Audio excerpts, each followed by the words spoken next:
இயேசு கிறிஸ்து இரத்தத்தினால் கழுவப்பட்டவர்கள், பரிசுத்தால் நிரப்பப்பட்டவர்கள், நன்றாக அந்நிய பாஷை பேசுகிறவர்கள்,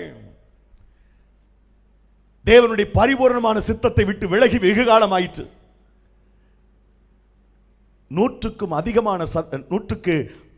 அதிகமான சதவீதத்தை உடைய மக்கள் பெர்மிசபிள் வில்லில் இருக்கிறோம். அதை தேவன் அனுமதிக்கிறார். அதை நீங்க புரிஞ்சுக்கணுன்றதுக்காக சொல்றேன். 100 வயது வரைக்கும் காத்திருந்து சாராளோடு சேர்ந்து வாழ்ந்து 100 வயது வரைக்கும் சாராளோடு சேர்ந்து வாழ்ந்து காத்திருந்து ஒரு குழந்தையை பெற்றுக்கொள்வதுதான் பர்ஃபெக்ட் லவ் காட். ஆபிரகாமை குறித்து அவசரப்பட்டு பாதியிலே ஆகாரை சேர்த்துக் கொண்டு இஸ்மவேலை பெற்றெடுப்பது பெர்மிசபிள் வில் ஆஃப் காட். புரியுதா நான் சொல்றது? அதையும் கர்த்தர் அனுமதித்தார். நான் திரும்ப சொல்லுகிறேன், பெர்மிசபிள் வில்லுக்குள்ள நீங்க இருந்தீங்கன்னா அங்கே பிரச்சனை இருக்கிறது, கஷ்டங்கள் இருக்கும், நீங்கள் வேதனை அடைய முடியும்.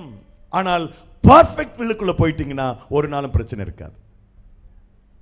இரண்டாவது ஒரு உதாரணம் சொல்ல வேண்டுமானால் 19th chapter எக்ஸடஸ், மன்னிக்கணும், ஜெனிசியஸ், ஆதியாகமம் 19ஆம் அதிகாரத்தில் சோதோம் கோமோராவை தேவன் அழிப்பதற்கு முன்பதாக லோத்து நீதிமான இருந்தபடியினாலும் லோத்துவுக்காக அவனுடைய சித்தப்பா ஆபிரகாம் பரிந்து பேசினதினாலும் தேவதூதன் அவனுடைய கையை பிடித்து இழுத்து கொண்டு வந்து, அதோ தெரிகிறது அந்த மலைக்கு ஓடிப்போ என்று சொல்கிறார். அந்த மலைக்கு ஓடிப்போ என்பது பர்ஃபெக்ட் வில் ஆஃப் காட். இந்த மலைக்கு ஓடிப்போ என்பது பர்ஃபெக்ட் வில் ஆஃப் காட் இல்லை.